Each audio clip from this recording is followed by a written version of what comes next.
For my next PowerPoint, I decided to do infectious diseases manifesting in the respiratory system, which is chapter 22. So first we'll talk about some of the anatomical features of the respiratory tract. The upper tract includes your nose and your pharynx and your larynx. The lower tract includes your alveoli and alveolar duct, bronchi and bronchioles, and your trachea. We'll get into those a little bit in just a second. So right now we'll talk about the nose. The nose is where your normal breathing occurs.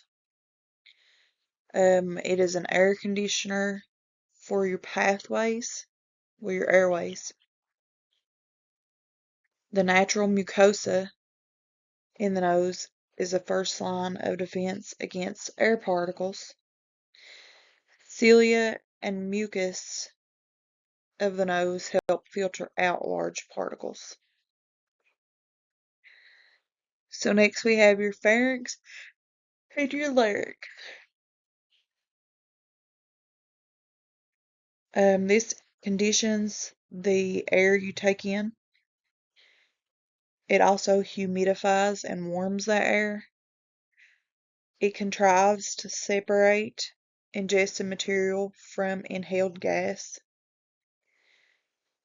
This protects your upper airways from the food entry. And it also helps allow air to pass through the trachea to the lungs. Next we have the trachea. And this is where the filtration is continued. So in the trachea, air will pass over those cilia and those sticky layers of mucus.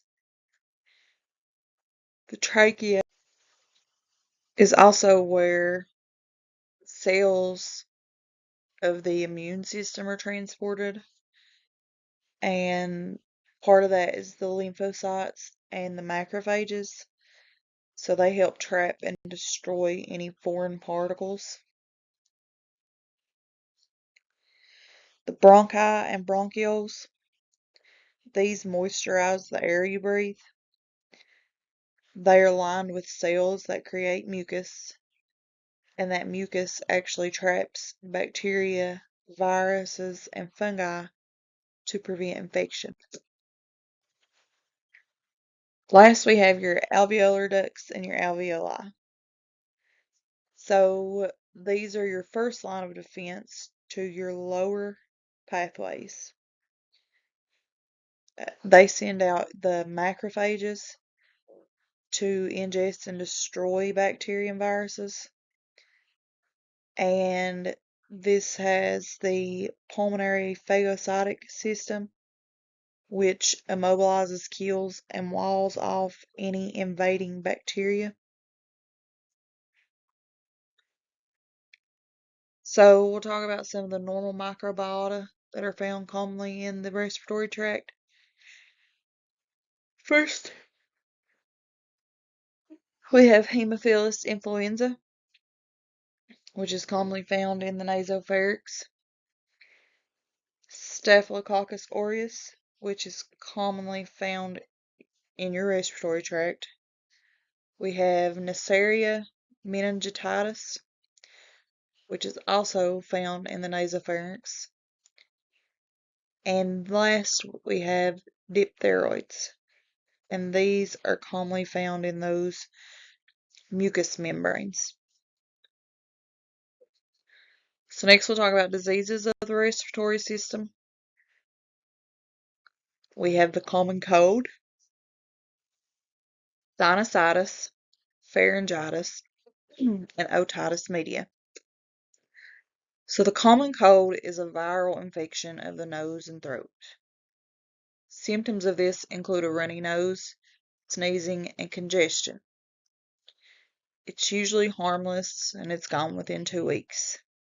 However, a high fever and severe symptoms should be seen by a doctor because you may have a little more going on. Sinusitis is where the cavities around the nasal passages become inflamed. It is usually triggered by a cold or allergies, and it usually resolves on its own. Symptoms include a headache, facial pain, runny nose, and nasal congestion. Chronic sinusitis may require antibiotics because this may be caused by a separate infection or growth. Next, we have pharyngitis. So this is pain in the throat, and sometimes it comes with swallowing, sometimes it doesn't. It often accompanies a cold or the flu. Symptoms include sneezing, a runny nose, a headache, cough, fatigue, and body chills. The most common cause of pharyngitis is a virus, so we know it cannot be treated with things like antibiotics. So basically, treatment includes relief of symptoms like gargling in salt water or taking lozenges, um, maybe taking ibuprofen or Tylenol for the headache.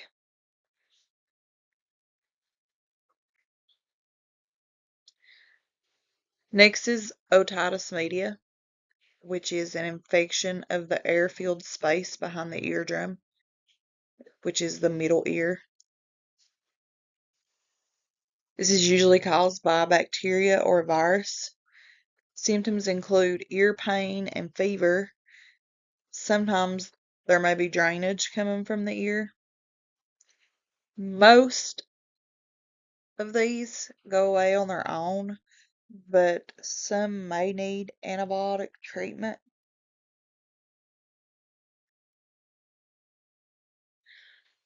So next we have infections of the respiratory system that we've heard of. That would be the whooping cough, RSV, and influenza.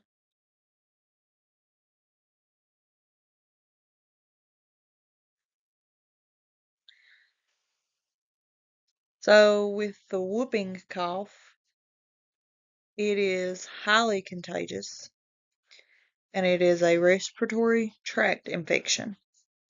This is very dangerous if an infant were to contract this.